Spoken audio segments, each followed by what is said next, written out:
and welcome to O2 Tara Talks, conversations about one thing you can do right now to stay healthy in body and mind. And as always, we start with a little disclaimer. Today's talk is for informational purposes only. Please consult with your practitioner for guidance specific to your situation. All right, and now that we've gotten that out of the way, I would like to introduce today's guest. We are talking with Julie Goetzinger. She is an intuitive coach and healer. Welcome, Julie. Thank you, Tara. I'm so happy to be here. And I am really excited that you are here today, too. Julie, can you tell us in one sentence how you help people? Sure. I help people to uncover their soul's path and to know that they're worthy of receiving all of their heart's desires. Hmm. I really and truly love what you do because I think, especially now with so many people struggling on so many levels, I think this is just great and exactly what people can be doing to help feel, good and better. So, can you tell us then, Julie, what is one thing that we can do right now? So every day, just choose yourself. Keep choosing yourself. Know that you deserve to put yourself first and trust yourself above all others. And can you tell a little bit about that when you say choose yourself? How do you Mhm. mean? So it's about going within and not looking for outside sources to validate you, knowing that you're worthy just as you are. You don't need to do anything to be worthy or lovable. You just are. And really, getting in touch with your inner self and knowing that, anything you want can be yours. You just have to line up with it, be in alignment. When you're on your soul's path, you will be abundant, you will be successful, you will find love once you find that within yourself and you realize that you are love, you are abundance, you are those things already. So it's just about knowing that it's within you and owning your power and really stepping into that.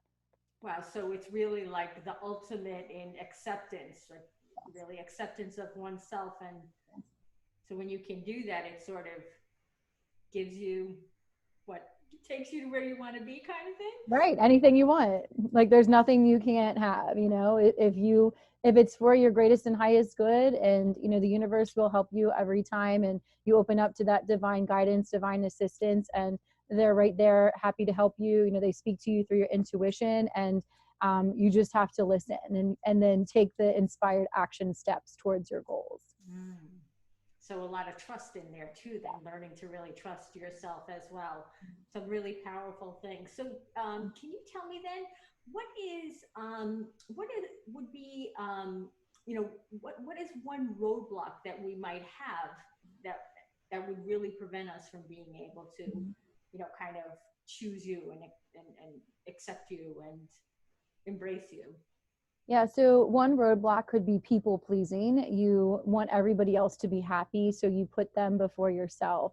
And you think you're doing something good by serving others, but if you do it at the expense of yourself, you're not serving anyone and you're teaching others to do that too. So when you choose yourself first and when you decide that I am worthy of making sure I'm from a place of overflow first before I give to you, then you give others permission to do the same. So it's getting away from those people pleasing tendencies. And a lot of us were taught that in childhood, be the good girl, be the good student, be, kind, be polite. Well, not everybody deserves that politeness. Like sometimes you have to be tough, and you have to stand your ground. You have to be honest. You have to be assertive. And, that's all about being in your power and not allowing others to take from you without, having that equal give and take.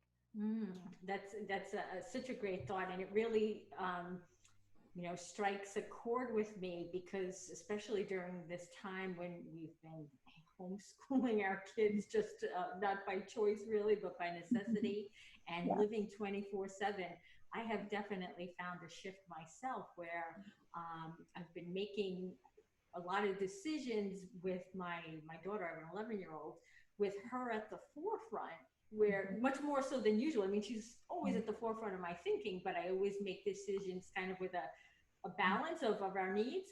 But Mm-hmm. because she's here and she's not seeing her friends, I've been making those decisions more about, gee, what would be good for her. But I started to feel Mm-hmm. like less than I was getting, less than I needed. I was giving Yeah. myself less than I needed, and I started to Right. feel like certain tensions.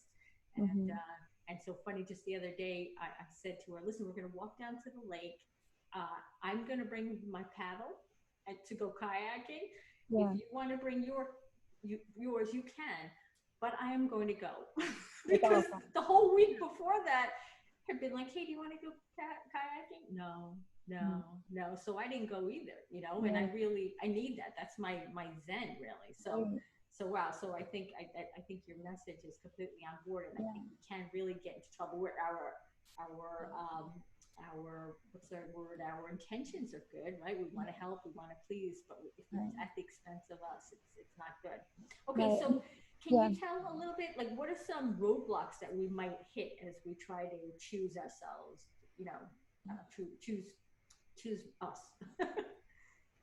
So another one could be boundaries, like letting others cross your boundaries, and also with like work and life balance kind of things, like overworking. I know I'm guilty of overworking. I love to work, and I would do it like 24/7 because I just love it. It fills me up. I love working with coaching clients and, teaching and doing readings. Like it fills me up so much that it's kind of like I crave more and more and more and more and more.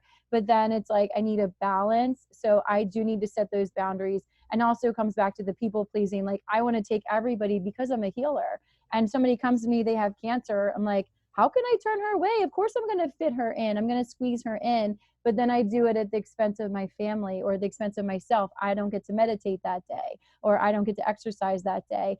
And, really, like if you think about a doctor's office or wherever else, like they have those boundaries, their office closes, and us, entrepreneurs that we feel like we just want to work all the time. We also need to have those boundaries, and to remember that, there comes a time when we need to shut everything off and choose ourselves again, go back to ourselves, what's going to make me feel better. So then I do have more to give to others again. Good. Yeah. And I love the way you make it so concrete and showing how in, say, a doctor's office, the office is literally closed. So Right. it's so easy. You don't even have to say no. It's just Yeah. not an option, right? Yeah. So It's that's just good. not So open. Nobody answers yeah, the phone. Right. yeah. So can we take a minute and just kind of brainstorm some ways that we might be able to kind of uh, you know not overstep those boundaries for ourselves, or are there some concrete things that we could do, even if we were not working from an office, even if we are here with the kids, what Yeah. could we do concretely that might Mhm. help people? So what I've started doing is picking a day of the week where I just say off, and I write free in big letters on my calendar.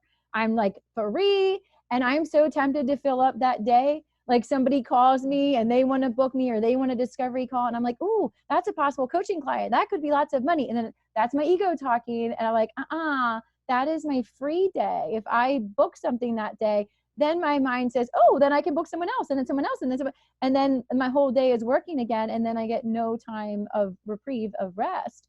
And when we are in rest, when we are in meditation, is when everything happens. When we're doing and going and just trying to do all the things, we're not really manifesting what we want because we're so focused, and we're pushing, and we're not allowing things to come into our experience with ease, which they want to come in that way. That's the natural state, is for things to just flow into your experience. You take, inspired action, but then you rest. And when you rest and you meditate, that's when you can receive the ideas for what's next. If you're always going and doing, you're too much in your mind, and you don't have that time of reprieve to receive that guidance that is there.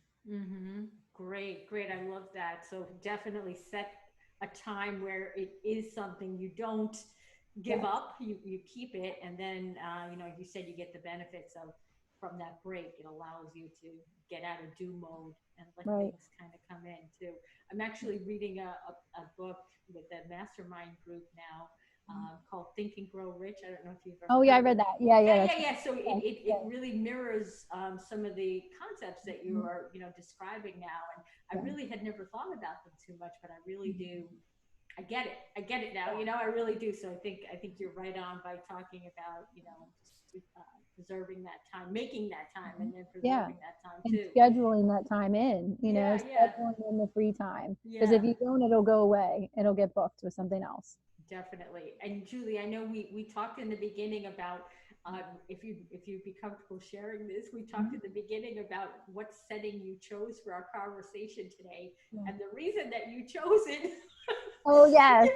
Yeah, so I'm in my bedroom because it's the only room in the house that has a lock on it. And I have children, I have animals, like I just have a lot, of activity, and I almost have to like hide to get my work done. It's like I'm like undercover to work, and but that's the way it is, with quarantine, and things have started opening up here in Maryland, but it's still, there's always people home, and I don't have a physical office space. I work from home, so this is my office space at the moment. Yeah. So you do what you have to do, and you don't use that as an excuse as to why you can't do what you want to do or start that business or work. I actually grew my business the most during the quarantine. When COVID hit, my business exploded.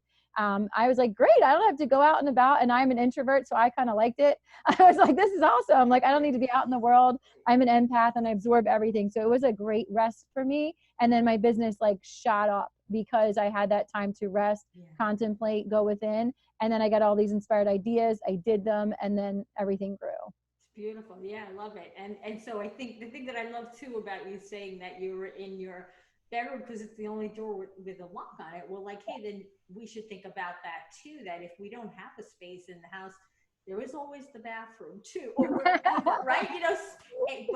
But the key is find that place and then make it your sanctuary, Yeah. especially when you're with people 24/7. Because I too have very strong introvert tendencies, and Mhm. it gets to me sometimes. I'm Yeah. just like, I just need the time alone. Yeah. So, well, Totally. great. Well, I really and truly appreciate you offering this advice as one thing that we can do right now, because I think it is just the kind of thing that a person can do to really help get through a tough time like this Yeah. and any other tough times that might come our way. So, Julie, I know you said that you do have clients and all. Where would people find you if they wanted to learn more about you? Sure. So I have a website, juliegoetzinger.com, and I also have a private Facebook, not private Facebook group, it's an open Facebook group called Divine Femmes. And it's a free online community. I do live readings in there. I do coaching. I do downloads from spirit. I pull cards and share things that come through for the group watching. And also my email is julie@juliegoetzinger.com. Great. All right. Well, I will post all of those in the notes here too, so people can Okay. contact you. But thank you so much, Julie. I truly appreciate you coming on to share one thing that we can do right now. Thanks. Thank you so much.